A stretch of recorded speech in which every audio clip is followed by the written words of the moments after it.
तो हेलो दोस्तों, नमस्कार। एक बार फिर से आप सभी विद्यार्थियों का हमारे यूट्यूब चैनल पर बहुत बहुत स्वागत है। तो जिन विद्यार्थियों का 24 फरवरी को परीक्षा है, एग्ज़ाम है, कक्षा 10 में हैं अगर आप लोग और यूपी बोर्ड से हैं, तो ये वीडियो आपके लिए ही है। ठीक है, तो आपके एग्ज़ाम में जीवन परिचय किसका आने वाला है और आप कैसे लिखेंगे, कैसे लिखें कि आपको पूरा पूरा नंबर मिल जाए।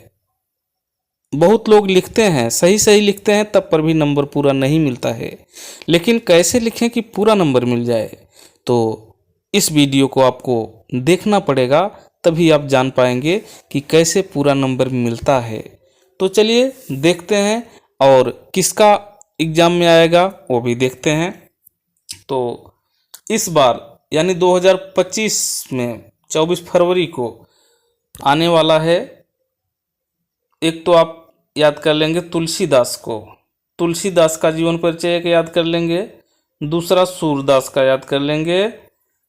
तीसरा महादेवी वर्मा का याद कर लेंगे, महादेवी वर्मा का याद कर लेंगे।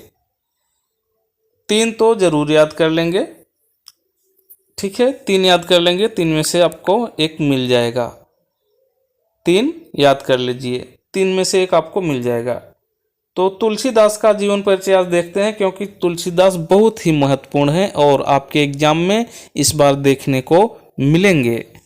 तुलसीदास या सूरदास दोनों में से एक आएगा, ज़्यादा संभावना तुलसीदास की है और सूरदास की भी उतनी संभावना है।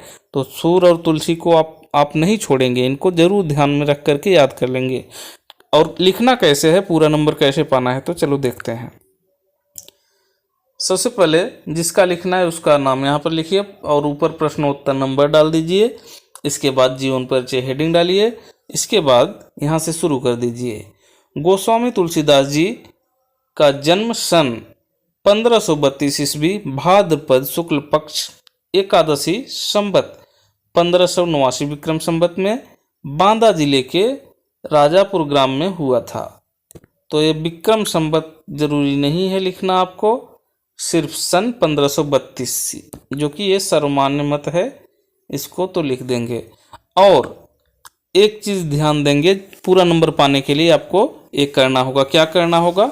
जैसे जो चीज़ जरूरी है जीवन परिचय में, जो जो चीज़ जरूरी चीज़ समझते हैं आप, जैसे सन को ब्लैक पेन से लिखेंगे, गांव जो है इनका राजापुर है भी ब्लैक पेन से लिखेंगे, माता पिता का नाम ब्लैक पेन से लिखेंगे, मृत्यु कब हुई ब्लैक पेन से लिखेंगे। ठीक है, जो भी जरूरी चीज़ें हैं उसको आप ब्लैक पेन से लिखेंगे, काली पेन से लिखेंगे, क्योंकि जो चीज़ सही है और आपको सही से आता भी है उसको आप ब्लैक पेन से लिखेंगे, जिससे एग्जामिनर की नज़र उस पर पड़े। और वो अगर ब्लैक से लिखते हैं तो आकर्षक भी उत्तर आपका लगता है देखने में, और एग्जामिनर नंबर देने पर मजबूर हो जाता है। तो चलिए कैसे करेंगे, देखिए। जीवन परिचय हेडिंग डाल करके ऐसे लिखेंगे और इसको काली पेन से लिखेंगे। राजापुर गांव में हुआ था। कुछ विद्वान इनका जन्म एटा जिले के सोरो ग्राम में मानते हैं। आचार्य रामचंद्र शुक्ल ने राजापुर का ही समर्थन किया है, यानी आचार्य शुक्ल जो हैं राजापुर ही माने हैं। तुलसी सरयू पारिण ब्राह्मण थे। इनके पिता आत्माराम दुबे और माता हुलसी ने अभुक्त मूल नक्षत्र में उत्पन्न होने के कारण इन्हें त्याग दिया था। इनका बचपन अनेकानेक आपदाओं के बीच व्यतीत हुआ। कहने का मतलब बचपन में ही बहुत परेशानी आई। सौभाग्य से इनको बाबा नरहरि दास जैसे वरदहस्त प्राप्त हो गए, यानी इनको नरहरि दास मिले।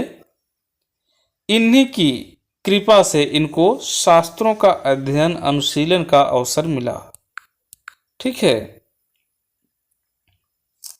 स्वामी जी के साथ ही ये काशी आए थे, जहां परम विद्वान महात्मा शेष सनातन जी ने इन्हें वेद वेदांग दर्शन इतिहास पुराण आदि में निष्णात कर दिया, यानी इन सब की शिक्षा मिला इनसे।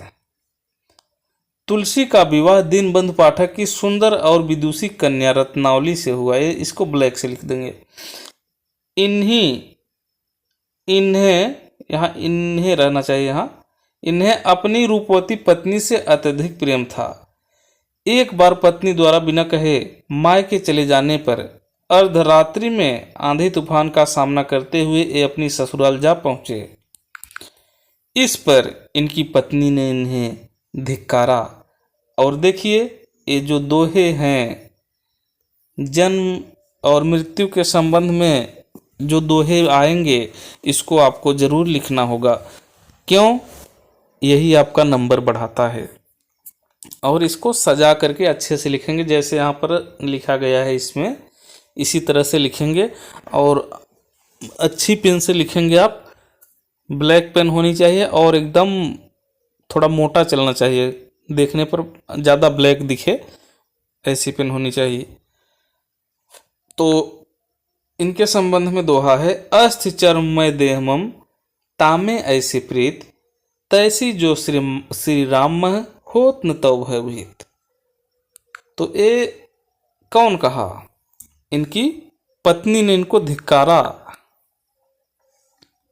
अपनी पत्नी की फटकार से तुलसी को क्या हो गया? वैराग्य हो गया। अनेक तीर्थों का भ्रमण करते हुए राम के पवित्र चरित्र का गायन करने लगे। इन्होंने अधिकांश रचनाएं चित्रकूट, काशी और अयोध्या में ही लिखी है। काशी के अस्सी घाट पर सन 1623 ईस्वी श्रावण शुक्ल पक्ष सप्तमी सन 1680 विक्रम संवत में ये परलोकवासी हो गए। इनकी मृत्यु के संबंध में यह दोहा प्रसिद्ध है। क्या है दोहा? संवत 1680 गंग के तीर, श्रावण शुक्ला सप्तमी, तुलसी तजियो शरीर। तो ये मृत्यु के संबंध में दोहा था। इसके बाद कृतियाँ यानी रचनाएं। तो प्रश्न में जितनी रचना कही जाए उतनी रचना लिखना है आपको। ठीक है, तो रचनाएं देखिए। तुलसीदास जी द्वारा 12 ग्रंथ प्रमाणिक माने जाते हैं, जिसमें रामचरितमानस प्रमुख है। सभी रचनाएं इस प्रकार से हैं। सभी रचनाओं को देख लेते हैं। तो इनके द्वारा 12 रचनाएं लिखी गई हैं, प्रमाणिक जो मानी जाती हैं। पहला है श्री रामचरितमानस विनय पत्रिका, दूसरा फिर कवितावली, गीतावली, कृष्ण गीतावली, बरबय रामायण, रामलला नैसु, बैराग संदीपनी। इसके बाद है जानकी मंगल, पार्वती मंगल, दोहावली। इसके बाद रामाज्ञा प्रश्न। ये सभी रचनाएं इनकी हुई। और साहित्य में स्थान अगर कहा जाए तो ये भी लिख सकते हैं आप। गोस्वामी तुलसीदास हिंदी साहित्य के सर्वश्रेष्ठ कवि हैं। इनके द्वारा हिंदी कविता की सर्वतोमुखी उन्नति हुई। इन्हें समाज का पथ प्रदर्शक कवि कहा जाता है। तो साहित्य में स्थान हेडिंग डालते हैं और इसमें क्या लिखा जाता है, यानी साहित्य में क्या क्या किए हैं, साहित्य में आने से इन्हें मतलब हिंदी साहित्य को इनके द्वारा क्या मिला है, ये लिखना है आपको। तो इस वीडियो में बस इतना ही। हम मिलते हैं फिर किसी नेक्स्ट वीडियो में किसी नए टॉपिक के साथ। तब तक के लिए नमस्कार।